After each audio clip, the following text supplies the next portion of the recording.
Primeiro livro de Moisés, chamado Gênesis, capítulo 39.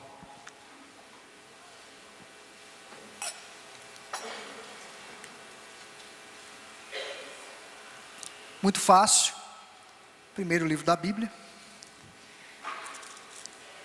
Primeiro livro de Moisés, chamado Gênesis, no capítulo 39.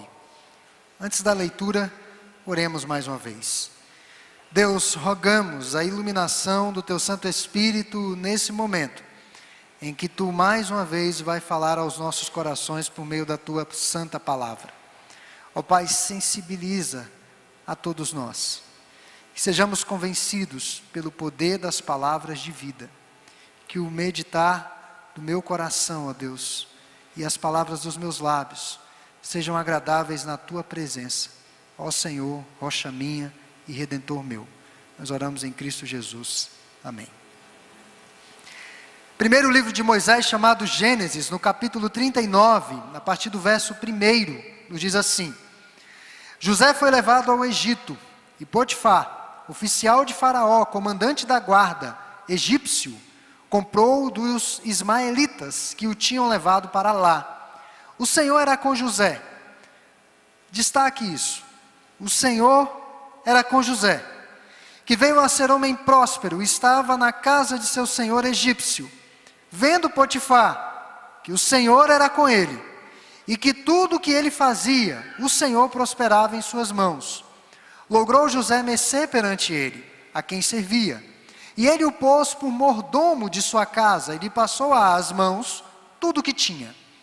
E desde que o fizera mordomo de sua casa, e sobre tudo o que tinha, o Senhor abençoou a casa do egípcio por amor a José. A bênção do Senhor estava sobre tudo o que tinha, tanto em casa como no campo. Era uma grande fazenda.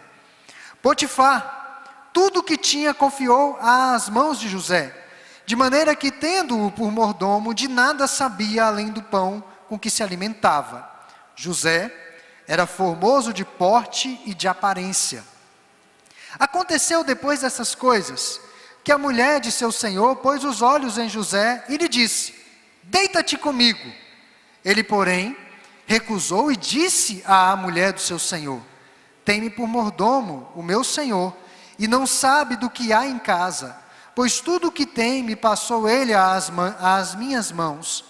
Ele não é maior do que eu nesta casa, e nenhuma coisa me vedou, senão a ti, porque és sua mulher. Como, pois, cometeria eu tamanha maldade e pecaria contra Deus?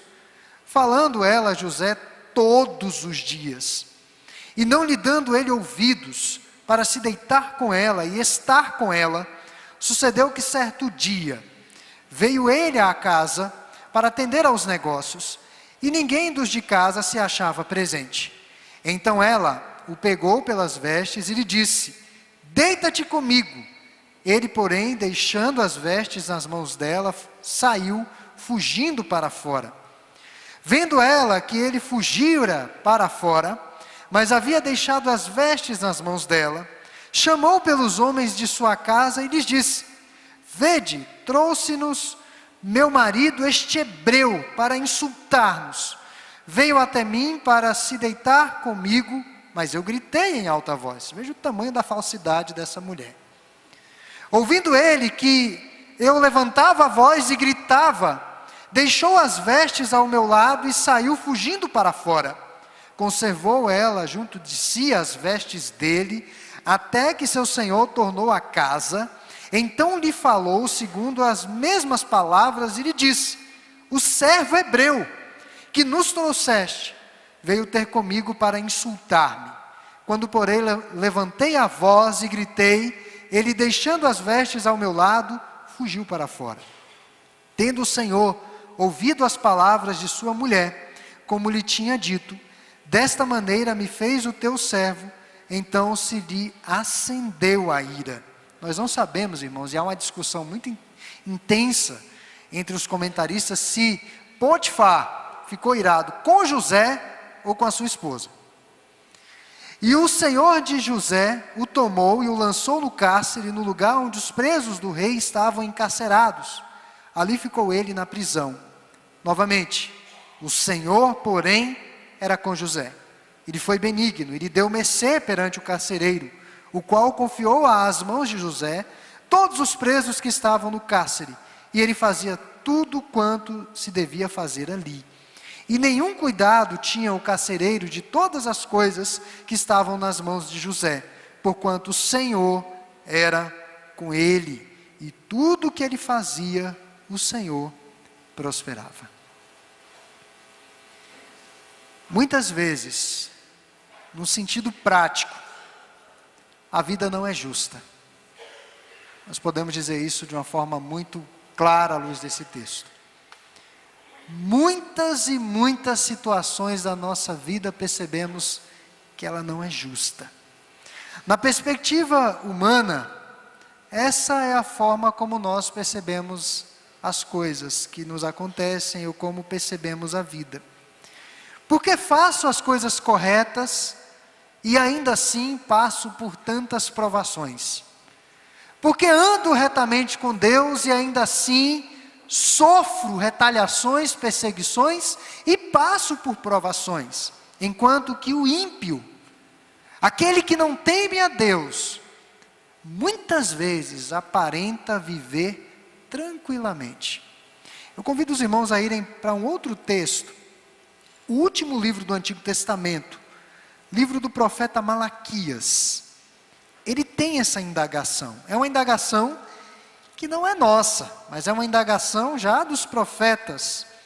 Livro do profeta Malaquias, no capítulo 3, verso 14 e verso 15, ele diz assim: Vós dizeis, inútil é servir a Deus, que nos aproveitou termos cuidado em guardar os seus preceitos e em andar de luto diante do Senhor dos Exércitos?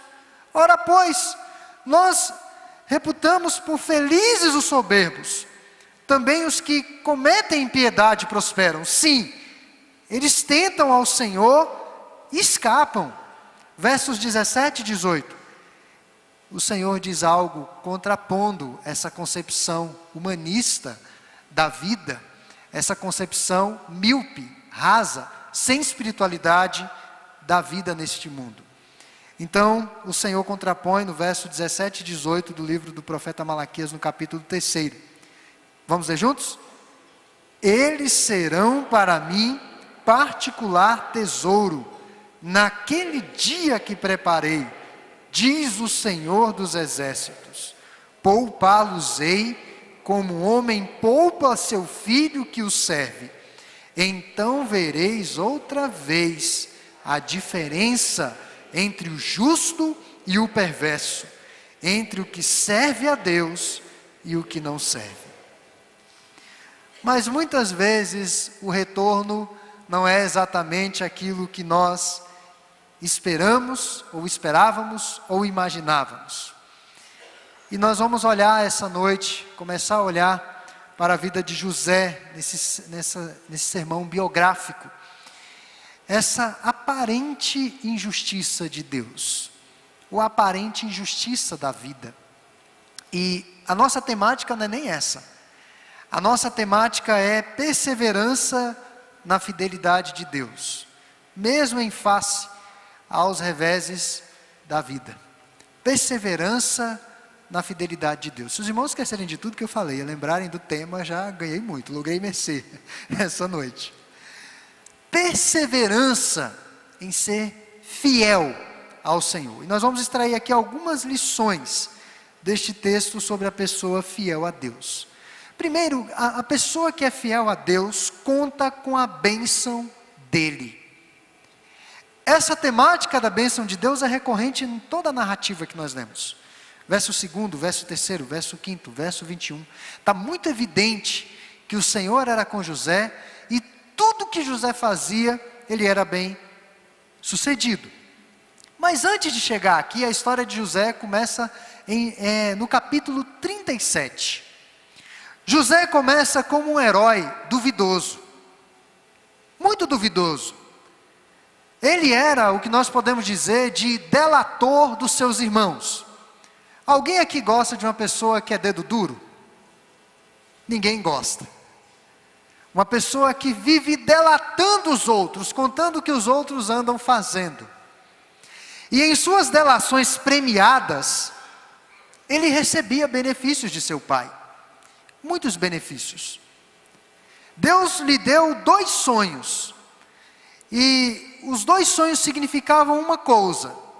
Ele seria alguém, futuramente, José ainda era um pré-adolescente, né? Não era adolescente, mas ele ainda era criança.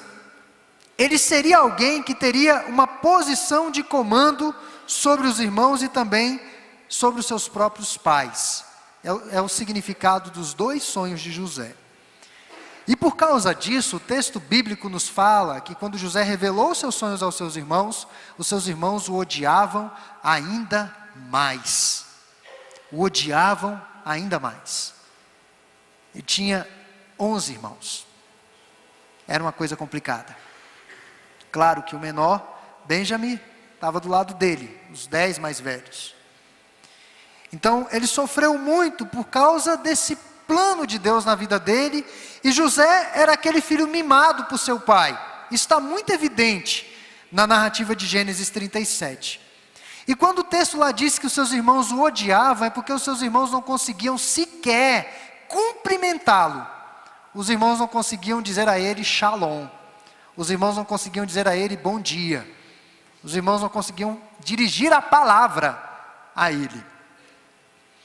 E um dia, os irmãos de José saíram para pastorear. É o que diz Gênesis 37. Eles foram pastorear a cerca de 80 quilômetros de distância da casa de seu pai.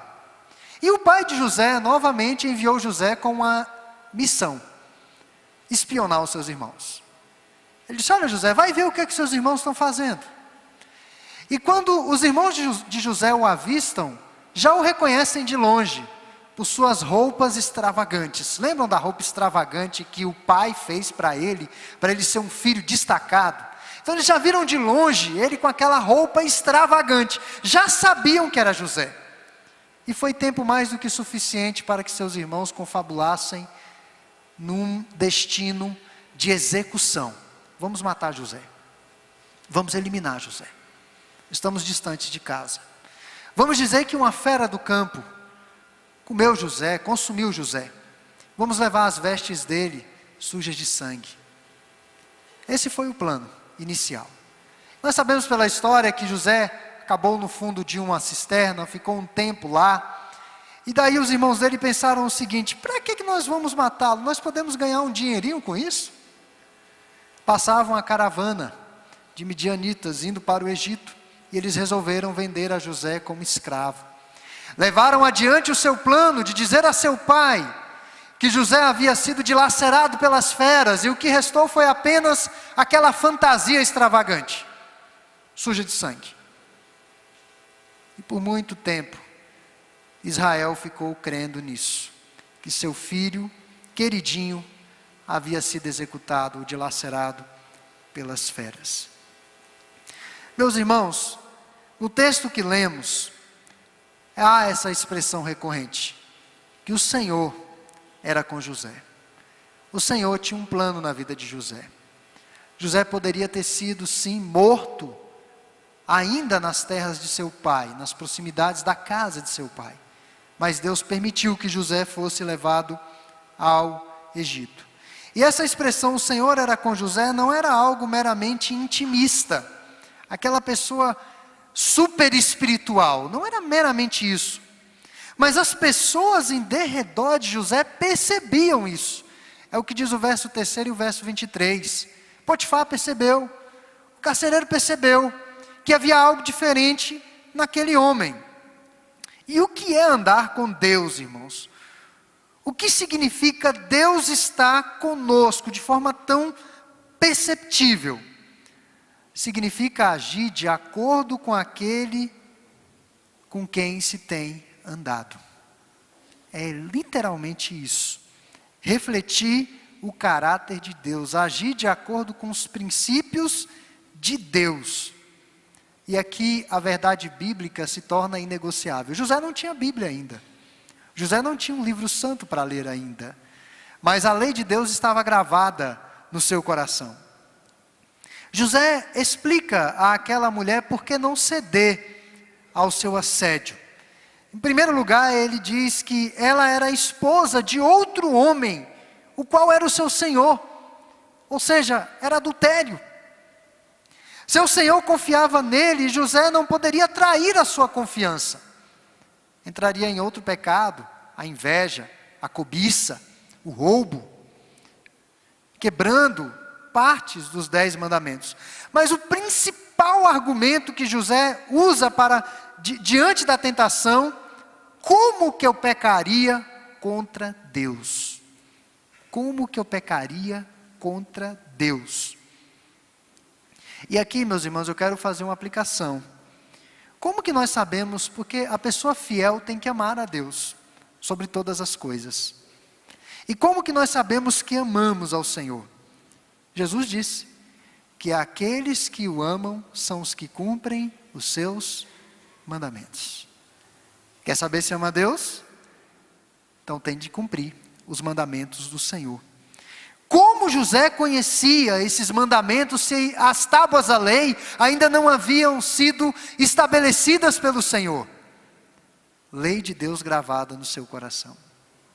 Ele sabia que era errado. Mas além da bênção de Deus, uma outra lição que podemos extrair desse texto é que o mundo olha a aparência. O mundo atenta apenas para a aparência. Verso 6º e 7º, que eu diria que é o ponto de tensão dessa narrativa, tudo caminha para essa tensão. Diz aqui o texto que José, finalzinho do versículo 6º, era formoso de porte e de aparência. Aconteceu depois dessas coisas que a mulher de seu senhor pôs os olhos em José e lhe disse: deita-te comigo. O Moisés, quando escreveu esse texto, ele foi muito suave. Mas os comentaristas bíblicos, os estudiosos da língua hebraica, falam que ela foi extremamente grosseira. Extremamente grosseira. O que era costume do povo egípcio. Se portar dessa forma ou dessa maneira grosseira. Deita-te comigo. A mulher atentou para a beleza de José. Era comum naqueles dias do Egito as mulheres deitarem-se com os escravos de seus senhores. Isso era normal. Aqui não está acontecendo nenhum absurdo para aquela mulher. Era normal. O absurdo acontece depois com o teatro dela. Que ela poderia ser uma atriz global e ganhar um prêmio por atuação. Mas era absolutamente normal para aquela sociedade, porque os egípcios tinham uma moral tão baixa, que talvez se José se deitasse com aquela mulher, ninguém iria recriminá-lo. Ninguém. Talvez nem Potifar. Porque isso era comum. Talvez nem ele. Esta mulher de origem pagã era bruta e não tinha pudor nenhum em mostrar suas intenções. E que dramática ironia nós vemos aqui nessa passagem, nesse ponto da narrativa. Ela, a senhora de sua casa, era escrava, uma escrava de sua própria luxúria ante o escravo do seu esposo. A Bíblia nos mostra diversas ironias. Senhora, mas escrava dos seus desejos. Geralmente os homens atacavam as mulheres. Era isso que era comum. Hoje em dia já tá bem diferente, as mulheres têm atacado, mas era comum os homens atacarem as mulheres. Não existia um tipo de denúncia da mulher atacando o homem. Se bem que a Maria da Penha dá essa vertente também. Tá?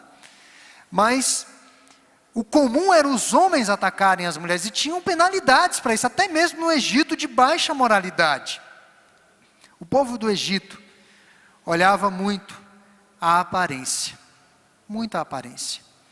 E aquela mulher ficou vidrada na aparência de José. Ela não sabia o que estava no coração de José. Capítulo 12 de Gênesis, Abraão é um homem que vive pela fé. Os descendentes de José foram homens que viveram pela fé, porque Abraão foi para uma terra que ainda não havia visto. Deus disse a Abraão: sai da tua terra, da tua parentela e vai para uma terra que eu ainda vou lhe mostrar. Ele nem sabia para onde ia, ele só sabia que tinha que sair. Foi um homem que viveu literalmente pela fé. Mas o povo do Egito olhava para a aparência. Meus irmãos, para o mundo, importa o que nós aparentamos ser e não o que nós somos, de fato. Importa o que nós aparentamos ter e não o que temos, de fato. Aquela mulher vê um homem garboso, nós poderíamos dizer assim, e simplesmente quer se deitar com ele. Nossa sociedade hoje lida com muitas imagens, inúmeras imagens. Imagens pornográficas, imagens de todo tipo. A imagem é algo que está aí sendo explorado a todo custo. Eu me lembro de um pastor de uma igreja presbiteriana em Belo Horizonte. Ele contava um testemunho que às vezes você está em consagração, em jejum, e vai sair dirigindo, tem um outdoor com uma mulher seminua. A imagem é muito explorada. E um questionamento que nós muitas vezes fazíamos e ainda fazemos: o que tem a ver uma propaganda de pneu, de cerveja, com mulheres seminuas? Nada a ver. Aquilo é para chamar a atenção. Nós somos bombardeados com imagens, a vida externa das pessoas, mas o interior esfacelado por uma vida marcada de um vazio de Deus. Muitas dessas pessoas, o olhar do mundo é apenas a aparência. Aquela mulher tratou a José como um objeto, e não como um ser humano, um mero objeto de uso sexual. Isso aqui, irmãos, mostra que o sexo fora do casamento é errado. Nós não falamos muito isso na igreja, especialmente em culto solene, mas precisamos falar mais, que o sexo fora do casamento é errado, é vulgar e é humilhante. O adultério transforma um rio de água cristalina no esgoto, pessoas livres em escravas e depois em animais. Aquilo que começa com doçura, logo se torna um veneno. É o que Salomão fala no livro de Provérbios. Então o mundo atenta apenas para a aparência. Mas além da bênção de Deus e de percebermos, e claro, confirmarmos que o mundo olha apenas para a aparência, uma outra lição que nós podemos depreender desse texto, e aqui eu quero finalizar, é algo que nós já sabemos muito bem, é que todas as coisas de alguma forma cooperam para o bem daqueles que amam a Deus. Romanos 8:28 não havia sido escrito ainda, e essa verdade é retumbante em todo esse texto. Todas as coisas cooperam de alguma maneira para o bem daqueles que amam a Deus. Não é a minha prosperidade que sinaliza que Deus está comigo, mas a minha obediência a Deus. Não é se eu estou prosperando, se tudo está dando certo na minha vida, mas é se sou fiel ao Senhor. Há um movimento na narrativa que nos mostra um padrão, nós poderíamos dizer assim: exaltação e queda. José é exaltado na casa de seu pai, com os sonhos, com a missão, com o propósito que Deus tinha para ele, e ele tem uma queda quando é vendido para os seus irmãos. E nós vemos que na casa de Potifar, ele novamente tem uma ascensão, novamente uma queda.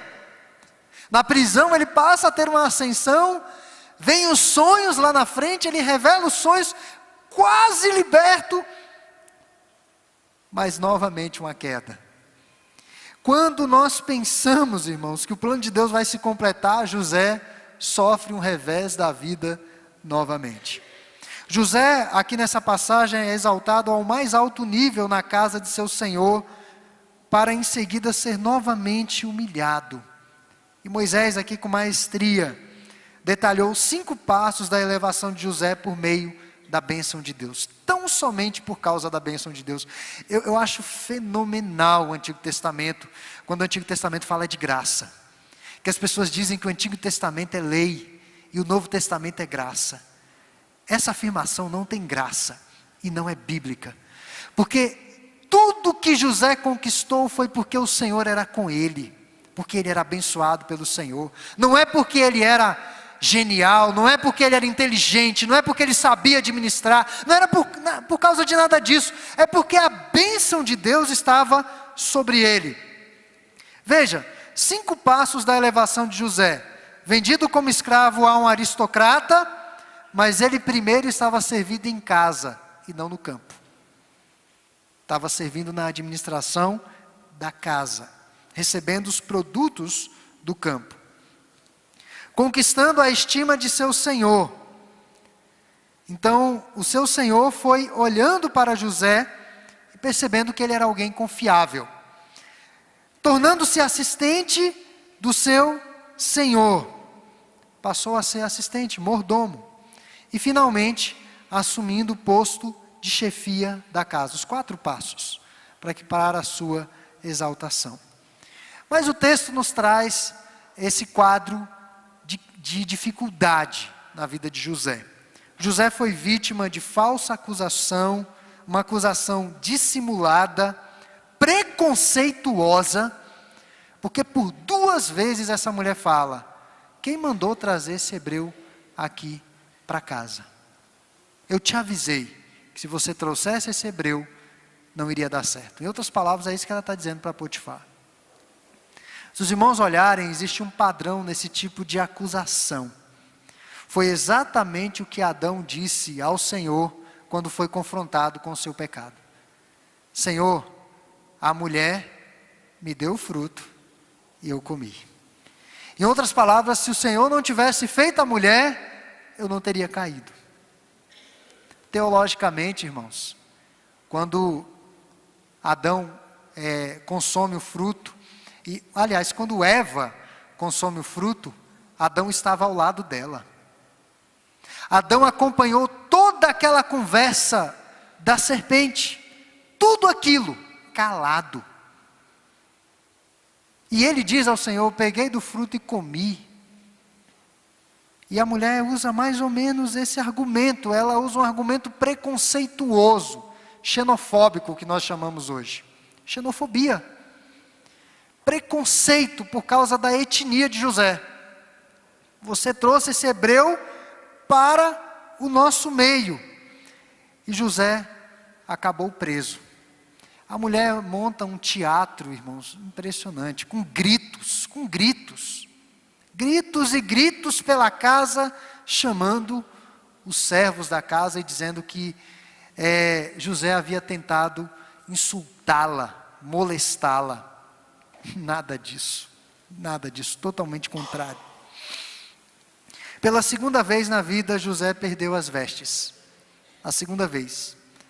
A primeira vez com seus irmãos, e a 2ª vez nas mãos daquela louca.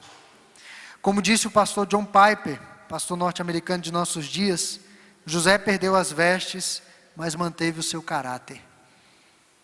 Perdeu as vestes, mas manteve o seu caráter. E daí nós paramos para pensar sobre algumas razões de Deus permitir que às vezes coisas ruins aconteçam conosco. E pensando sobre José, Deus permitiu que coisas ruins acontecessem com José, para que o caráter de José continuasse sendo trabalhado pelo Senhor por meio do sofrimento. Geralmente nós ficamos impacientes quando Deus age de uma maneira que nós não entendemos. A impaciência toma conta dos nossos corações. Veja as seguintes razões. Ao trabalhar para Potifar, José se familiarizou com os costumes e a língua egípcia. Isso seria útil mais tarde, razão pela qual ele foi vendido. Ele teve de ser levado na condição de escravo. José pôde aprender ali na casa dele um pouco sobre a administração, enquanto cuidava dos negócios de uma grande fazenda. Mais tarde isso seria muito útil. Nós conhecemos a história. José aprendeu a respeitar o perigo da tentação, porque ele iria enfrentar muitos conflitos futuros. As pessoas que estão no poder, enfrentam muitas tentações. Muitas tentações. Eu conheci um assessor legislativo e ele me disse que o índice de infidelidade dos deputados e senadores do nosso parlamento é altíssimo. Altíssimo. Infidelidade às suas esposas, infidelidade ao país, porque estão no poder, numa posição que tem muitas tentações. Ele me contou que lá no Congresso Nacional tem cafetões que levam buques de mulheres de todo tipo para os parlamentares escolherem. Isso aí é uma coisa comum, é como vender comida, lanche. Uma coisa comum. E que são poucos que não caem nesse tipo de tentação. José ainda não estava no posto de maior autoridade, ele iria chegar lá, mas o caráter dele estava sendo trabalhado pelo Senhor. Meus irmãos, andar em lugares escorregadios nos torna cautelosos. Já perceberam isso? Se você anda no lugar, principalmente se você cair num determinado local, você pode ter certeza absoluta, que da próxima vez que você passar ali, vai ter muita atenção, uma atenção redobrada. Andar em lugares escorregadios nos torna mais cautelosos. Muitos dos conflitos na vida do cristão servem de preparo para serviços futuros. O reverendo Martin Lloyd-Jones, médico, pastor inglês do século passado, ele disse o seguinte, que é trágico quando alguém alcança o sucesso antes de estar preparado para ele. É muito trágico. Nós temos inúmeros exemplos disso, principalmente no meio artístico. Artistas que não esperavam uma projeção tão meteórica, mas que foram consumidos pelo sucesso. Ganharam tanto dinheiro e ao mesmo tempo tantas dívidas. Michael Jackson é um exemplo disso. Um homem que ganhou muito dinheiro, irmãos, e morreu falido, devendo absurdos em dólares. Absurdos. Martin Lloyd-Jones dizia que é trágico quando alguém alcança o sucesso antes de estar preparado para ele. Deus molda e dispõe os seus soldados, e somente Ele é quem sabe e entende o panorama geral dos seus planos. Só Deus tem o panorama geral nas suas mãos. Muitas vezes nos sentimos abandonados por Deus, quando na verdade estamos simplesmente no período de preparo, de treinamento. Se José tivesse ficado em seu lar, ele cresceria mimado pelo seu pai, o filhinho do papai. E talvez não tivesse desenvolvido o tipo de caráter que resulta do trabalho árduo e da submissão às ordens dos outros. José precisava passar por uma condição de escravo. Ele precisava passar por aquelas provações. Deus o testou como servo para torná-lo governante. Quando finalmente ele estava pronto, ele assumiu o governo. Deus muitas vezes tira as nossas muletas para aprendermos a andar pela fé e a confiar somente nele. Muitas vezes estamos com muletas na nossa jornada e Deus tira todas as muletas. Há momentos que Ele tira tudo para que nós possamos andar por fé. A esposa de Potifar, cujo nome sequer é mencionado, fez aquela cena. Irmãos, chama a atenção que em momento algum José se defende. Em momento algum ele fala alguma coisa. Em momento algum ele diz que aquela mulher é mentirosa. Andar com Deus significa que muitas vezes vamos perder, não ter lucro e amargar prejuízos por causa da verdade. Mateus 5,10 nos fala que aqueles que querem ser fiéis e andar com o Senhor serão perseguidos certamente. Então o sucesso de quem anda com Deus é fazer o que o Senhor manda. E fechando aqui essa narrativa, esta ofensa de José era digna da pena capital. Ele tinha que ser executado, ele tinha que ser morto, porque afinal de contas ele insultou a casa do seu senhor. O seu senhor lhe disse: você tem domínio sobre todas as coisas, menos sobre a minha esposa. Embora ele soubesse que isso aí era uma coisa comum ali no Egito. Mas, meus irmãos, eu creio que Potifar não acreditava plenamente naquela mulher. Porque os mentirosos se denunciam. Nós sabemos, quem conhece pessoas mentirosas, percebem a mentira de longe. O mentiroso se denuncia. Então Potifar conhecia a esposa dele. É por isso que os comentaristas ficam numa indefinição se Potifar ficou irado com José ou com aquela mulher. Porque ele havia conseguido um servo fiel, abençoado, prosperando a sua casa, cuidando dos seus bens, multiplicando os seus bens.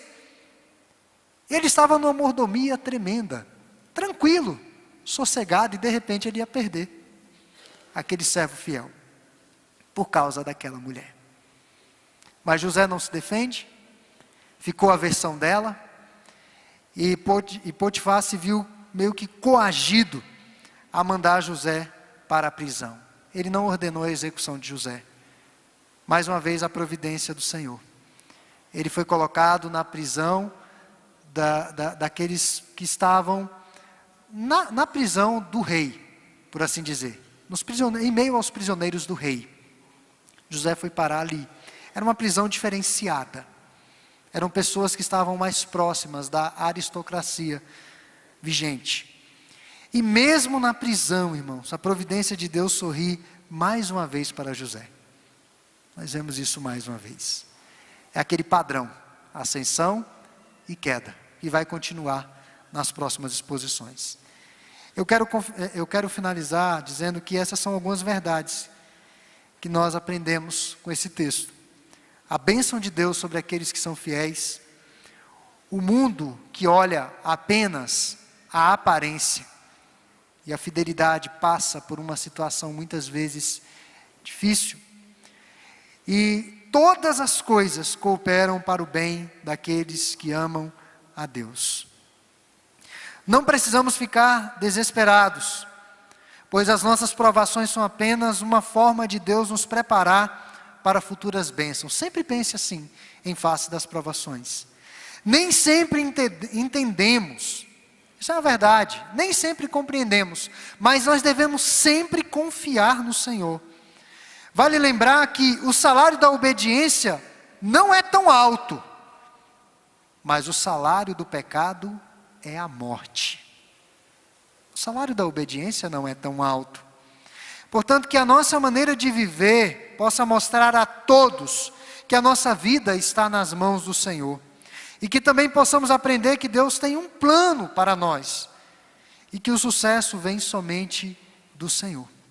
Assim como José, vamos confiar, mesmo quando não teremos condições de entender, de compreender.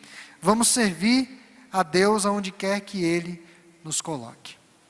Meus irmãos, o conselho nos pediu para falar sobre essa temática da fidelidade. O nosso objetivo é ter uma igreja mais fiel.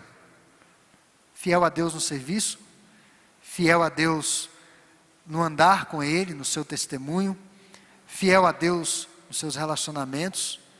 E a fidelidade abarca tudo das nossas vidas, inclusive as nossas contribuições. O conselho pediu para falar necessariamente fidelidade em dízimos e ofertas, mas eu penso que é uma temática muito abrangente.